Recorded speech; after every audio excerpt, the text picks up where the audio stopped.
Toronto Blue Jays just sent a horrifying message as they come out as following a brutal series against the Angels. They not only sweep the Mariners, but they did so in fashion, including two particular players that are absolutely going to be crucial going forward and has the MLB terrified of what's about to happen. To break down exactly what that is and discuss what it means going forward, as well as a couple other updates following a fantastic series win. Before we get into it, if you're a part of the 71% who aren't subscribed to the channel, this is the place to be for daily Jays content. Your guys' support has been unbelievable. If you want to help us towards our big goal of 20,000 subscribers, make sure to hit the subscribe button. And thank you guys again for your continued support. And what a game that was. It was obviously a very good game to end the series, and one of the biggest games that the Jays have played this year. They move not only back to 500, but they're doing it in a way that we have yet to see really all year. Even earlier on in the season when they were winning games, and we think back to when they were 12-8, they were doing so based off of singles and not really driving runners in scoring position. They have turned a leaf here, and the Jays are looking very, very scary. And let's dive into what happened in today's game. Shout out to Keegan Matheson. He comes out here and he says, "This is the best baseball I've seen the Jays play this year. They're finally separating from someone instead of letting them stick around for another 4-2 game. This will be a massive momentum shift and going to an off day at 20-20. And this is huge because obviously, I believe they start a series against the Rangers. Let me know down below on Tuesday if that's the right team. But regardless of that, tomorrow is an off day for this Toronto Blue Jays team. And heading into this series against the Mariners, vibes are at an all-time low. You almost got swept by the Angels. You won 1 out of the 3 games. You could have easily went in and swept them. And even with the games they played, they were all close. And the Jays ultimately couldn't drive a runner in scoring position. The bullpen was starting to get wore down. We saw 2 of the worst Jeff Hoffman outings of the year. Jimmy Garcia, 2 of the worst Jimmy Garcia outings of the year. And it got to the point where the team, everyone seemed a little bit deflated until today and yesterday, man, the game before, where they come out against a very good, Mariners pitching staff, one of the best in baseball, and the Mariners hadn't lost a series in 8 or 9 series, and now they come out and the Jays not only snap that, but they sweep the Seattle Mariners. There's obviously a ton of things to go over in this game. Looking at the box score here, we'll go down one by one. Bichette went hitless today. We saw Michael Stefanik make his Jays debut. Vladdy went 1 for 4, struggling a little bit in this series, but not really in the series in games 2 and 3, but he'll be fine. Addison Barger stole the show. We'll dive back into him later. George Springer continues to be the best player on the Toronto Blue Jays. Alejandro Kirk, who left with precautionary reasons, we'll dive into again later here. And then Nathan Lucas, Ernie Clement, Jonathan Clase, and Miles Straw. The bottom 4, which on paper, they don't look like a very strong bottom 4, a very formidable bottom 4. Of course, you have Lucas, you have Clement, all these different guys who can hit but haven't been hitting. And we saw it towards the start of the season. The difference between a Toronto Blue Jays team that is playing really good baseball and winning games consistently and isn't, and losing games, is that bottom 4. And obviously, you don't need them to combine for 7 hits like they did tonight, but you need them to get some sort of, runners in scoring position and drive them in. And Nathan Lucas has been an absolute beast this season for the Toronto Blue Jays. Started off very cold. I was on record, and I'll take the L on it, saying that he should have been sent down when Varsho came back. He ultimately went with Will Wagner and Alan Roden being sent down. And ever since that, it was a fantastic call because Nathan Lucas is getting consistent hits runners in scoring position.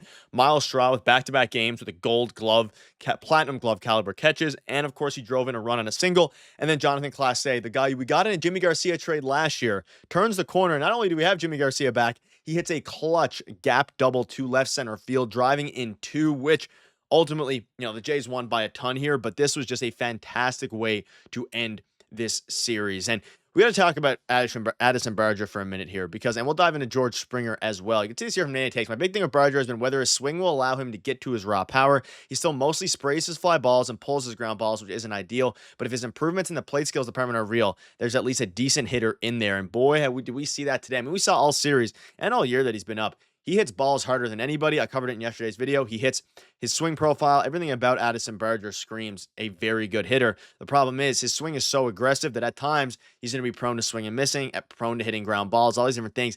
And he hit a line drive over 107 miles per hour home run today. A very big home run for Addison Barger and a very big home run for the Blue Jays in general to continue to build off of the momentum. They were, of course, up 7-1 at that point, ultimately moved it up to 8-1. And we'll dive into George Springer in a minute here.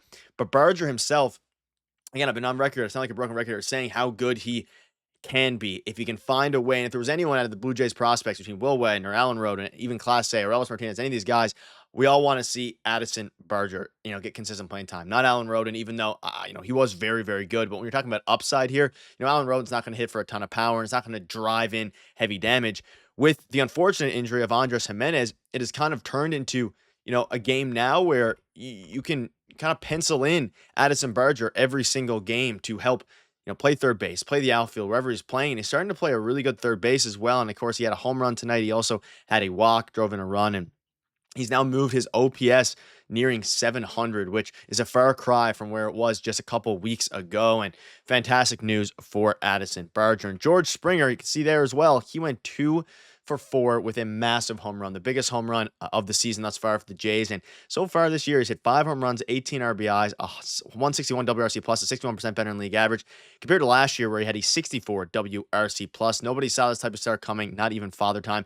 George Springer has been, where would the Jays be without George Springer? And we're talking about them being 20-20, which is a very good spot. But regardless of that, without him, if he was struggling, this team would probably be several games below 500, a lot worse than they were and are now, which, again, you got to give him credit. 35 years old. He's coming back. He wants to have a fantastic 35, 36-year-old, have a fantastic season. He's playing really good baseball, and he's a part of the reason, one of the main reasons they won tonight's game. The Jays keep clawing back. They were down a little bit down by a run for a little bit there. Of course, we saw José Berríos get some reps.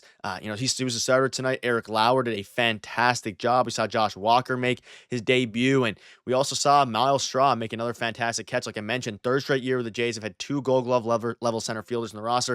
It has been truly great for the pitching staff. Of course, last year, Dalton Varsho, Kevin Kiermaier ultimately got traded to the Dodgers for Ryan Yarbrough, and this year we have Miles Straw and once again Dalton Varsho. And Miles Straw has been fantastic as a trade. He's accumulating WAR. He's playing really good defensively. He's getting clutch hits.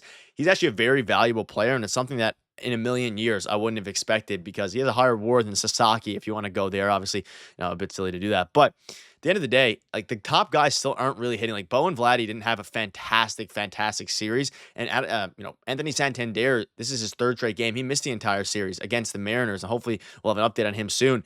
But in a series where the Jays missed Santander for the majority, you're missing some heavy production from Vladdy or Bo. A game here and there they played okay.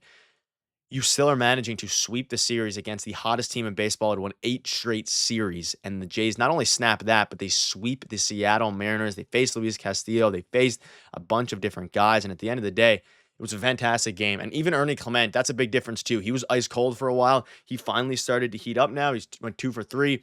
He's doing things, running hit and runs a lot more. You have Nathan Lucas, who went 3 for. Nathan Lucas has been unbelievable. He was on base 4 times. His OPS is almost 800, and that's in a pretty hefty sample size, because even when Dalton Varsho was gone, Lucas has been one of the guys who's been playing the whole time. So it's if you're a Blue Jays fan, you have to be extremely happy with what we saw, and most importantly, with Addison Barger on the rise. Hopefully, the bottom 4 continues to hit, and Alejandro Kirk went out with an injury. Hopefully, precaution is hopefully he will be okay soon. Ladies and gentlemen, let me know down below what your thoughts are. The Jays are rolling, and hopefully Alejandro Kirk's okay, and George Springer and everybody else, including Miles Straw, can get things rocking here. But the Jays are winning. That's without Vladdy and Bo playing great baseball. Thank you guys for watching. See you later.